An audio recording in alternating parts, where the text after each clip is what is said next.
یہ اگلی کہانی مبشر نے سینڈ کی ہے۔ دسمبر کی سرد راتیں تھیں۔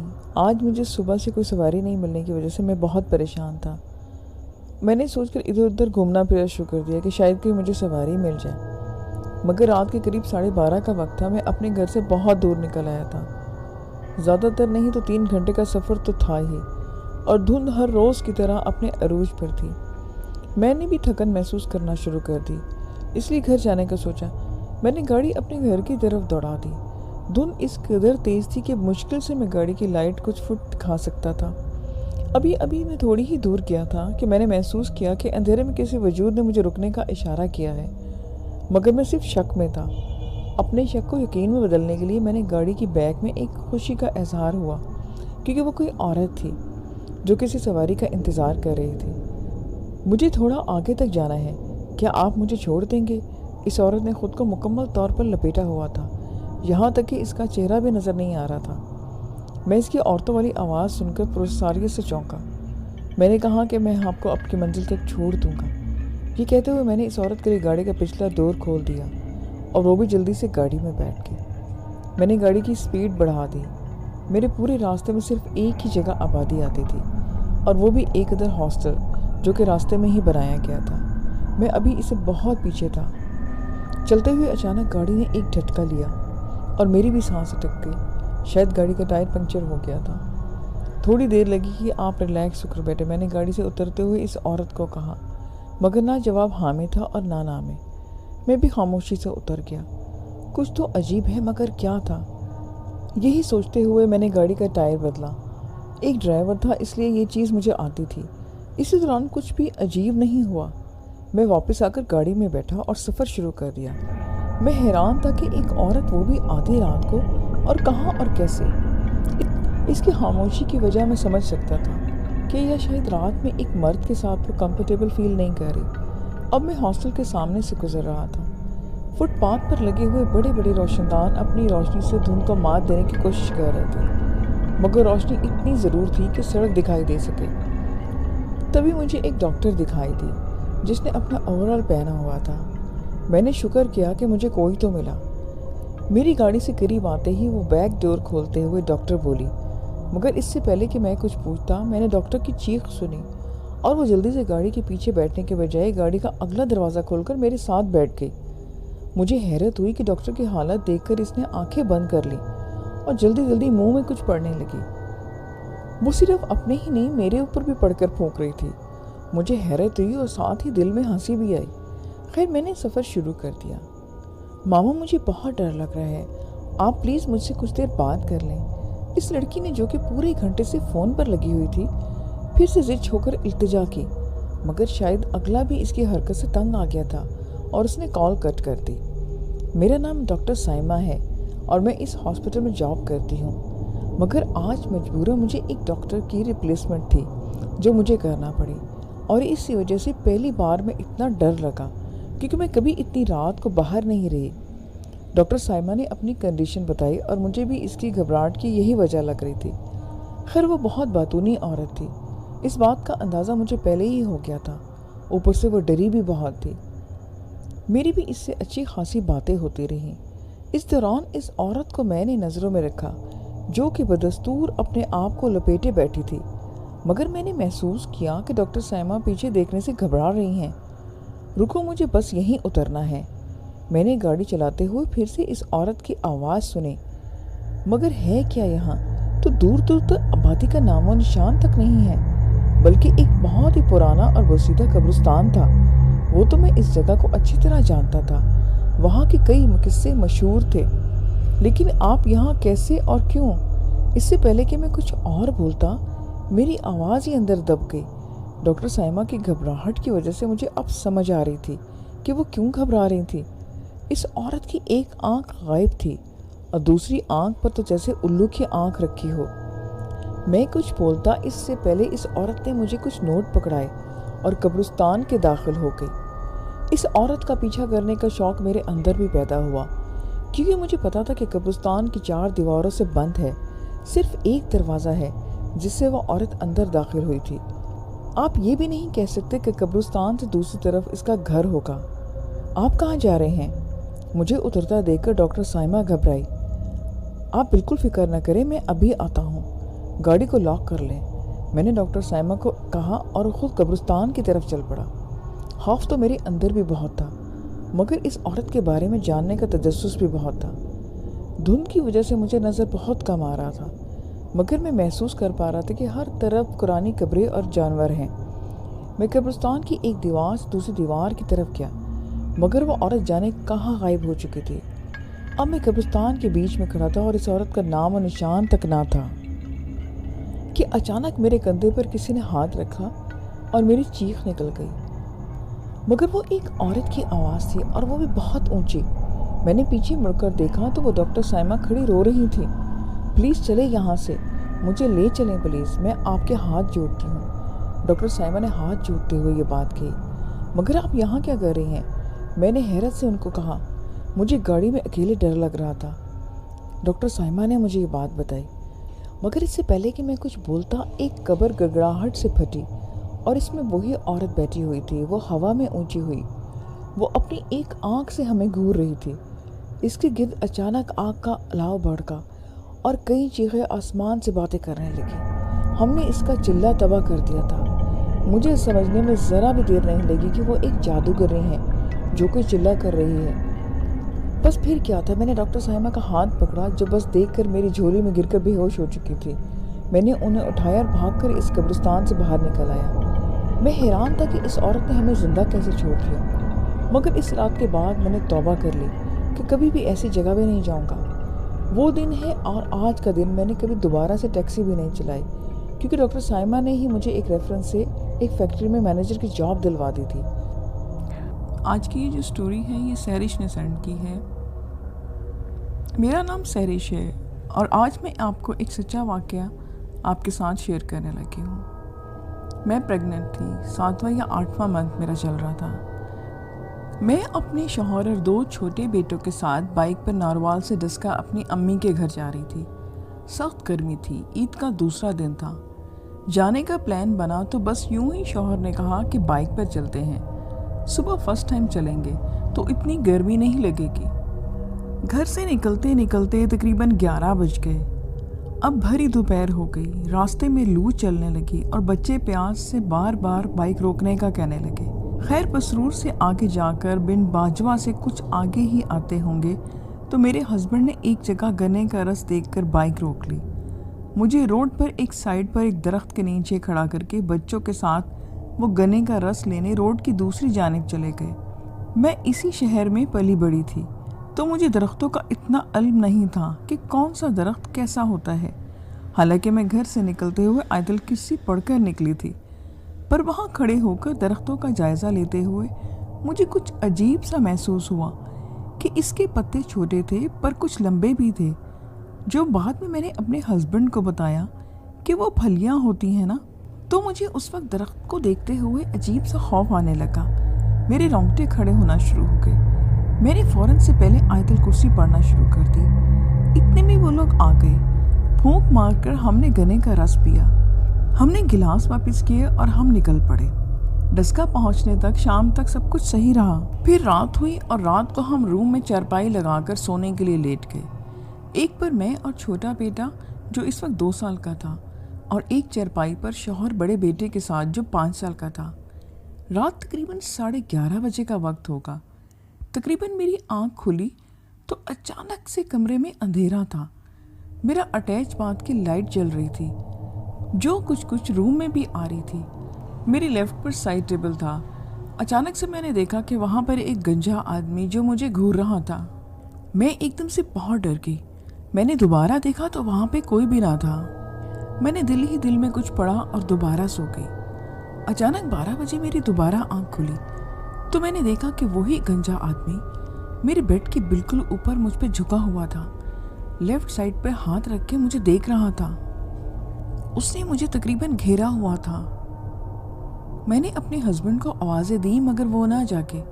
باہر سے میری امی بھاگی آئیں اور چیخیں سن کر انہوں نے لائٹ آن کی۔ وہ مجھ سے پوچھتے رہیں لیکن مجھ سے بولا نہیں جا رہا تھا۔ اسی دوران میرے بھائی بھابھی بھی روم میں آ چکے تھے، میرے ہسبینڈ بھی جاگ چکے تھے۔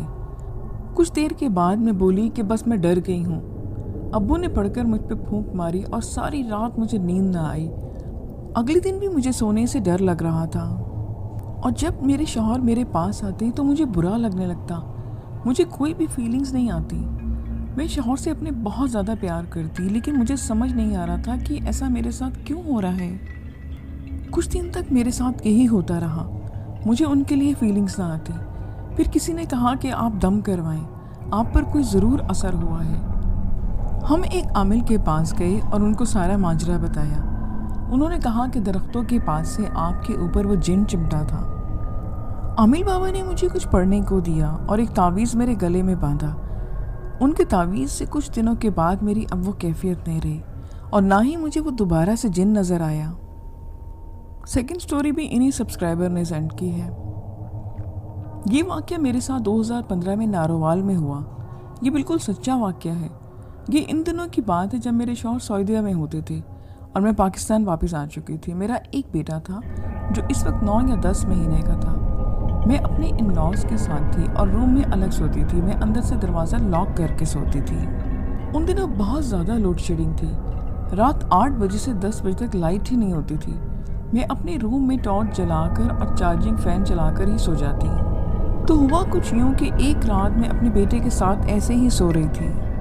اچانک سے سوتے سوتے میری آنکھ کھلی تو میں نے دیکھا کہ میرے بیڈ کے پاس کوئی چھوٹے سے قد کی لڑکی کھڑی ہے، جس کا منہ عجیب گول سا تھا، بڑی بڑی سی آنکھیں تھیں اور وہ منہ کھول کے ہنس رہی تھی۔ میں آپ کو بتا نہیں سکتی کہ میں اس وقت کتنا ڈر گئی تھی۔ میں ایک دم سے زور سے چیخی اور میں نے امی کہہ کر چیخ ماری۔ میں ایک دم سے اٹھ کے بیٹھ گئی۔ مجھے پتا ہی نہیں چلا کہ میں نے کب اپنے ننھے بیٹے کو اٹھا کر سینے سے لگایا اور کانپتی ہوئی اسی طرف دیکھ رہی تھی جہاں وہ مخلوق ابھی بھی کچھ سیکنڈ پہلے مجھے دکھی تھی، مگر اب وہ غائب تھی اور روم میں ٹارچ آن تھی۔ چارجنگ فین بھی بہت سلو چل رہا تھا کیونکہ اس کی چارجنگ کم ہونے والی تھی۔ ٹانگوں میں بالکل ہی جان نہیں تھی کہ اٹھ کر باہر ہی بھاگ جاؤں۔ کچھ پڑھنے کا بھی ہوش نہیں تھا۔ مجھے لگا میری آواز بھی کسی نے بند کر دی ہے۔ میں نے بڑی مشکل سے اپنے آپ کو سنبھالا۔ اپنے چھوٹے سے بیٹے کو سینے سے لگائے میں کانپ رہی تھی اور آیت الکرسی کا ورد کرتی جا رہی تھی۔ میں پڑھائی کر رہی تھی کہ اچانک سے ایک دم سے لائٹ آ گئی، اور میں آج بھی حیران ہوں کہ میری اتنی زیادہ اونچی چیخ کے باوجود بھی کوئی کیوں نہیں آیا۔ خیر میں نے جب دوبارہ سونے کی کوشش کی تو مجھے یوں فیل ہوا کہ جیسے تھائس پر میرے کسی نے ہاتھ رکھا ہے، اور یوں محسوس ہوا کہ جیسے وہ ہاتھ بیڈ کے نیچے سے آیا ہے۔ میں اتنی خوفزدہ ہو چکی تھی کہ میں آنکھیں بھی نہ کھول پا رہی تھی۔ میں آیت الکرسی پڑھتی رہی تو آہستہ سے وہ ہاتھ دوبارہ سے ہٹ گیا۔ میں آج بھی یہ واقعہ یاد کرتی ہوں تو ڈر جاتی ہوں۔ یہ سچا واقعہ محسن قریشی نے سینڈ کیا ہے۔ جنوری 1990 کی ایک سرد رات تھی۔ میں اور میرے گھر والے اور میرے بڑے بھائی کے سسرال جو کہ بھاولپور پرانی غلہ منڈی میں رہتے تھے، ان کے گھر رات کے کھانے پر گئے ہوئے تھے۔ ہم سب گھر والوں کو رات ادھر ہی رکنے کا پروگرام تھا۔ کھانا کھانے کے بعد چائے پیتے رہے تو رات کے 10 بج گئے تھے۔ میں ان دنوں شوقیہ سگریٹ پینے کا عادی تھا۔ میں نے ایک کزن جو کہ ہمارے ساتھ ہی آیا تھا، اس کے کان میں آہستہ سے کہا کہ باہر چل تھوڑا سا سگریٹ پی کے آتے ہیں۔ اس نے مجھے میرے ساتھ جانے سے انکار کر دیا کیونکہ باہر بہت سردی تھی۔ پھر میں کمرے سے باہر صحن میں آ کر چپکے سے گھر سے باہر نکل آیا، گھر والوں کے ڈر سے کہ سگریٹ جیب میں نہیں رکھتا تھا، جب دل کیا کرتا دکان سے لے کر ہی پی لیا کرتا تھا۔ باہر آ کر میں دکان کی طرف گنگناتے ہوئے چل پڑا جو کہ تھوڑے فاصلے پر چوک میں تھی۔ اس راستے میں سیمنٹ کے گملے اور جالیوں کی دکان بھی تھی جو اس وقت بند پڑی تھی، لیکن گملے اور جالیاں دکان کے سامنے روڈ کے کنارے لگے نیم کے درخت کے نیچے ترتیب سے رکھے ہوئے تھے۔ وہی نیم کے درخت سے بندھا ایک پیلی روشنی والا بلب بھی جل رہا تھا۔ انہی جالیوں کے پاس ایک کالے رنگ کا کتا بیٹھا ہوا تھا۔ میں نے بے دہانی سے اس کی طرف دیکھا اور آگے بڑھ گیا۔ میں نے پیچھے مڑ کر کتے کی طرف دیکھا تو وہ کھڑا ہوا تھا اور میری طرف دیکھ رہا تھا۔ میں رک گیا کہ کہیں یہ میرے پیچھے بھاگ نہ پڑے، مگر کتا رکا رہا۔ میں مڑ مڑ کر کتے کو دیکھتا رہا مگر کتا اپنی جگہ سے ہلا نہیں۔ تھوڑا آگے چوک میں آ کر میں نے اپنی دکان پہ سے سگریٹ لے کر سلگائی اور کش لگاتے واپس روانہ ہو گیا۔ چوک سے واپس آتے ہوئے میری نظر اس کتے پر ہی تھی، اور حیرت کی بات یہ تھی کہ کتا اسی پوزیشن میں کھڑا تھا۔ میں رک گیا اور سڑک پر ادھر ادھر کوئی پتھر ڈھونڈنے لگا۔ مجھے سڑک کی دوسری سائڈ پر ٹوٹی اینٹ کا ایک ٹکڑا پڑا نظر آیا۔ میں نے وہ اٹھا لیا۔ آہستہ آہستہ چلتے میں کتے کے بالکل سامنے پہنچ گیا۔ کتا خاموش کھڑا مجھے دیکھ رہا تھا، نہ کوئی غراہٹ اور نہ ہی کوئی آواز، بالکل خاموشی سے بس مجھے گھورے جا رہا تھا۔ میں اس کے آگے سے گزرتا گیا۔ 8-10 قدم آگے آ کر میں نے مڑ کر دیکھا تو کتا وہیں کھڑا مجھے گھور رہا تھا۔ مجھے اچانک اپنے ہاتھ کی انگلیوں میں جلن محسوس ہوئی۔ میں اپنی انگلیوں میں دبی سگریٹ جو جل رہی تھی اس کو بھول چکا تھا۔ ایک دم سے جب مجھے زیادہ جلن ہوئی تو میں نے بکھلاہٹ میں وہ پتھر جو میرے ہاتھ میں تھا اچانک سے اچھال دیا اور جا کے وہ کتے کے سر پر سیدھا لگا۔ جیسے ہی وہ ٹکڑا کتے کو لگا، کتے کے منہ سے ایک انسانی چیخ نکلی جو کہ کسی عورت کی تھی۔ آواز یہ آئی کہ ٹھہر جا بدذات، میں تجھے ابھی بتاتی ہوں۔ کتے نے چھلانگ لگا کر دوڑنا شروع کیا۔ میں خود واپسی کی طرف دوڑ لگا چکا تھا۔ میرے کانوں میں عورت کی آواز مسلسل آ رہی تھی کہ میں کہتی ہوں رک جا بدبخت، رک جا۔ میں دوڑتا دوڑتا دروازے تک پہنچا۔ جیسے ہی میں نے دروازے کو دھکا دے کر کھولا، میرے دائیں سائڈ کے پہلو پر کوئی سیاہ لباس میں بجلی کی تیزی سے مجھ سے پہلے گھر میں انٹر ہوا، اور جیسے ہی میں دروازے کے اندر داخل ہوا، سامنے کمرے کا دروازہ کھلا اور گھر والے مجھے حیرانی سے دیکھنے لگے۔ وہ شاید میرے دروازے کو دھکا دے کر کھولنے کی آواز سے میری بکلاہٹ سے حیران تھے۔ میں بھاگ کر کمرے میں گھسا۔ میری سانس بہت تیز چل رہی تھی اور میرا جسم پسینے سے بھرا ہوا تھا۔ میں ان لوگوں کو ساری بات بتانا چاہتا تھا مگر میری آواز نہیں نکل رہی تھی۔ وہ میرے ارد گرد اکٹھے ہو کر سوال پہ سوال کیے جا رہے تھے۔ میرے ہونٹوں سے پانی لگایا گیا۔ پانی کے 2 گھونٹ میرے حلق سے اترے ہی ہوں گے کہ مجھے اپنی امی کے پیچھے ایک سیاہ چہرے اور زرد آنکھوں والی ایک بڑھیا نظر آئی جو مجھے دیکھ کر ہنس رہی تھی۔ پھر مجھے کچھ یاد نہیں۔ میرے گھر والے کہتے ہیں کہ میں اونچا اونچا ہنسنے لگا تھا اور کچھ دیر کے بعد میں بے ہوش ہو گیا، اور کچھ دیر کے بعد جب مجھے ہوش آیا تو پھر میں ہنسنے لگا۔ ساری رات میں ایسا ہی کرتا رہا۔ صبح ابا جان کے پیر صاحب تشریف لائے۔ انہوں نے مجھ پہ دم کیا اور تعویذ میرے گلے میں پہنایا، تو ہوش میں آ کر میں نے ان کو سارا واقعہ بتایا۔ ابا جان کے ساتھ پیر صاحب بھی اس حرکت سے ناراض ہوئے۔ ہمارے ابا نے کہا کہ یہ زمین ہر مخلوق کے لیے ہے، صرف انسان کے لیے نہیں۔ کافی عرصہ یہ واقعہ میرے دل و دماغ پر رہا اور آہستہ آہستہ میری زندگی روٹین میں آ گئی، مگر کافی عرصہ وہ تعویذ میرے گلے میں رہا۔ انسان کی زندگی میں کچھ واقعات ایسے ہوتے ہیں جو انسان کی زندگی پہ گہرے اثر چھوڑتے ہیں۔ کچھ واقعات تو ایسے ہوتے ہیں جن کو سن کر لوگ مشکل سے ہی یقین کرتے ہیں، مگر ایسے واقعہ سچ ہوتا ہے۔ ایک ایسا ہی واقعہ سنیں جو ہمارے دوستوں کے ساتھ پیش آیا۔ یہ بات کافی پرانی ہے، جب ہم سب دوست شام کو گراؤنڈ سے واپس آ کر اپنے محلے میں جمع ہو جاتے اور خوب محفل لگاتے۔ ایک دن ہم رات کا کھانا کھا کر گھر سے باہر نکلے تو دوستوں نے بولا کہ آج جمعرات ہے اور آج جن بھوت اور چڑیلوں کا دن ہے۔ میں جن بھوتوں پر یقین تو رکھتا تھا پر کبھی ان سے آمنا سامنا نہیں ہوا۔ میں اس کی بات سن کر ہنس پڑا۔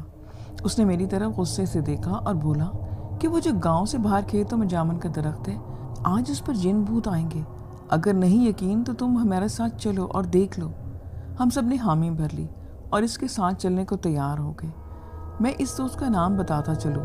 اس کا نام ندیم ہے اور وہ اکثر رات کو اکیلا کھیتوں میں گھومتا پھرتا رہتا، اسی لیے اس پر کچھ دوستوں نے یقین بھی کر لیا، پر ہم نے یقین نہ کیا۔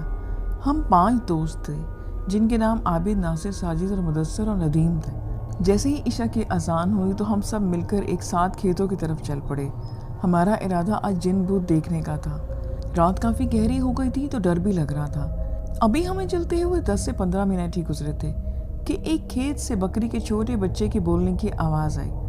عابد نے کہا کہ رکو، یہاں پاس کسی جانور کی آواز آ رہی ہے۔ ہم سب رک گئے اور خاموشی سے آواز سننے کا انتظار کرنے لگے کہ کس طرف سے یہ آواز آ رہی ہے۔ ابھی تھوڑی دیر ہی گزری تھی کہ بکری کے بچے کی آواز دوبارہ سنائی تھی۔